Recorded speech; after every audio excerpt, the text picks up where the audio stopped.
So, in last night's game, Josh Manson played like Dave Manson. Although in this case, it wasn't really intentional. Josh Manson's been one of the wackiest players in the playoffs. I never know what to expect from him. Both in a good way and a bad way, I guess, and in this case, in just a strange way. So, there's no telling right now. One sec. There's no telling right now whether Mike Fisher is going to be back, and if Mike Fisher is going to be 100% when he comes back after taking a knee to the head from Josh Manson. But Ryan Johansen is out for the rest of the playoffs. Johansen, one of those chance things, and it's funny because he played in the game after it happened. There was a Manson hit, which hit him awkwardly. And it from the sounds of it, he had to have surgery middle of the night after. So he wakes up in the middle of the night or can't sleep, one way or the other. I've read reports. I haven't seen whether he woke up in the middle of the night or if it was he gets home from the game and goes, shit, I can't move my leg. This is bad.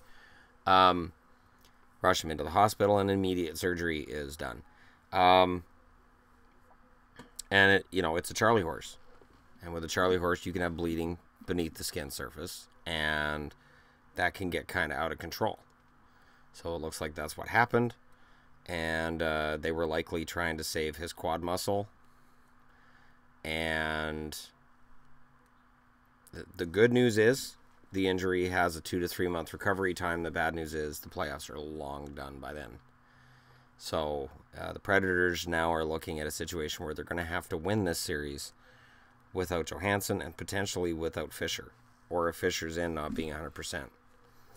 And that's a tall order. Even with Pekka Rinne standing on his head, you need somebody to score the goals at the other end. And Nashville, Johansen's that number one center for them, and Fisher's top three. Like, you're really cutting off their depth chart here. And I would look in the next game for a guy like, I'm watching Austin Watson here. Austin Watson was a first-round draft pick. I remember watching an American Hockey League game. I'm trying to remember now. It was an American Hockey League game. It was during the last lockout, and Austin Watson really impressed me, and I thought he had a good nose for the net. He has that ability. He doesn't have to be a pest. This would be a really good time for him to step forward and show that at the NHL level. He's got his role. He plays it well, but now they need somebody to step into that limelight and at the very least, give them a chance here, because Anaheim, looked good last night until the last 6 minutes, and then in overtime they snuck out of there with a win. And the Ducks are sneaky, and I said during the Edmonton series, they're cockroaches. Don't take your foot off of them because they're not dead. And I meant that in as respectful a manner as possible. But Nashville definitely has a challenge ahead of them, because with Johansen out and potentially Fisher out or hurt and needing reduced ice time, that is a large void that has to be filled. And it has to be filled during a conference championship series against the Anaheim Ducks. A team with a lot of experience, and a team which seemed to understand that they needed to play more physical last night. Thus, Kevin Bieksa being thrown into the game. And of course, tonight, Don Cherry was all about how much he loves Bieksa. Stop calling him Bieksa then. It's Bieksa. It's been years. You know how to pronounce it. Stop it. It's not cute. Just stop it. But yeah, it's gonna be tough for Nashville from here. I mean, I'm still hoping that I'm right and they knock the Ducks out in 6, and this is this big rah moment. But man, without Johansen and potentially Fisher, you've still got guys like Forsberg and Arvidsson, but who's passing them the puck?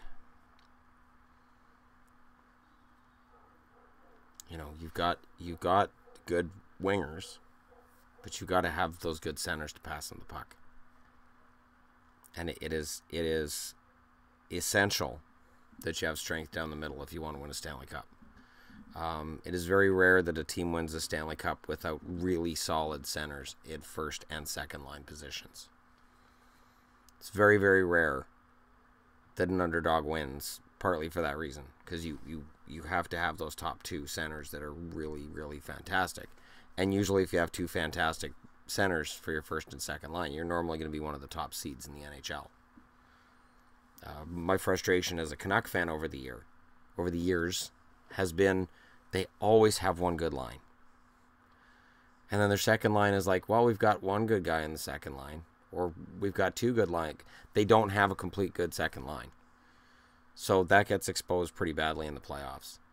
The Predators are going to have to get creative here and really shake up their lines. Peter Laviolette's one of the best coaches in the league.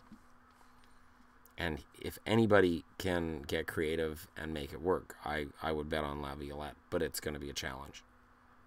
It is going to be a tall challenge. So if you're a Predators fan, let me know. Who do you think steps it up?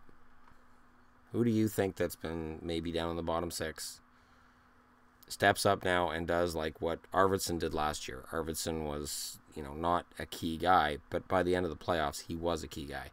So who can do that for Nashville? Who can help rid the world of those cockroaches named the Ducks? And if you're a Ducks fan, tell me how much more confident does it make you if Johansen is out and if Fisher's either out or hurting? So interested to read those comments. Thank you very much for watching. Don't forget to hit like and subscribe. I know there's people who watch videos. There's about 37% of my traffic, which is from non-subscribers. And you guys are needed for this motion that we've got going on.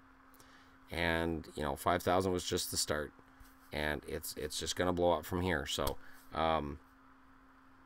yeah, I'm excited about that. But like and subscribe. Those buttons are your friends, and they do you a solid, they do me a solid, and then you get like my content on your subscriptions page.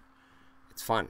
I could be in there with Sportsnet or TSN or Randy Rainbow. I don't judge. It's good. Thank you for watching. I'll talk to y'all again soon.